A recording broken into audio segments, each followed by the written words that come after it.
लोकतंत्र में आलोचना अनिवार्य है, वरना लोकतंत्र बर्बाद हो जाएगा जी। लोकतंत्र में आलोचना होनी चाहिए, तीखी आलोचना होनी चाहिए, मोदी के बाल नोच लेने चाहिए, लेकिन दुर्भाग्य है आलोचना नहीं होती है। लेकिन तुम लोग अगर ऐसे ठाकुर ब्राह्मण के घर जाके पानी वानी पी लो तो तुम्हें उसी बर्तन में देंगे जिस बर्तन में वो पीते हैं? नहीं देगा वो। आप लोग उनके घर जाते हो अभी? कौन है?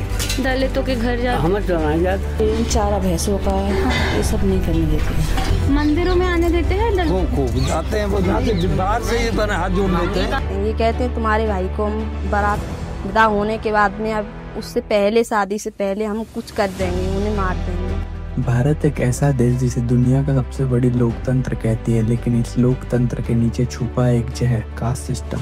यहाँ लोगों को उनके नाम से नहीं बल्कि उसके कास्ट से जज किया जाता है, और इसी सिस्टम ने अनेकों सपनों को तोड़ दिया, कई जवानों को खुदकुशी तक मजबूर कर दिया। आज हम बात करेंगे कैसे जाति सिर्फ एक आइडेंटिटी नहीं बल्कि एक वेपन बन चुकी है पॉलिटिक्स और वोट के लिए। कास्ट सिस्टम की शुरुआत होती है वर्ण सिस्टम से, जिसमें लोगों को उनके काम के हिसाब से वर्ग में बांटा गया था, ब्राह्मण, क्षत्रिय, वैश्य और शूद्र। शुरुआत में एक फंक्शन बेस्ड सिस्टम था, लेकिन धीरे धीरे ये बर्थ बेस्ड डिस्क्रिमिनेशन बन गया। यहाँ से शुरू हुई ऐसी डिवाइड जिसमें एक क्लास ऊपर, दूसरा नीचे और तीसरा बिल्कुल इग्नोर कर दिया गया। 21वीं सेंचुरी में भी हमारे स्कूल, कॉलेजेस और ऑफिसेज में लोग अपनी कास्ट आइडेंटिटी छिपाते हुए मिलते हैं, क्योंकि सोसाइटी इसे कास्ट के बेसिस पे जज करती है। हर साल देश में कई स्टूडेंट्स अपनी कास्ट बेस्ड ह्यूमिलिएशन के चलते सुसाइड कर लेते हैं। रोहित वेमुला जैसा केस सिर्फ एक नाम नहीं, एक सिस्टम की कहानी है जहां इक्वालिटी सिर्फ टेक्स्ट बुक में ही मिलती है। रिजर्वेशन एक तरफ अपलिफ्टमेंट के लिए जरूरी है, लेकिन दूसरी तरफ पॉलिटिशियन ने एक वोट बैंक फॉर्मूला बना दिया है। इलेक्शन के समय लीडर्स कास्ट के हिसाब से टिकट देते हैं,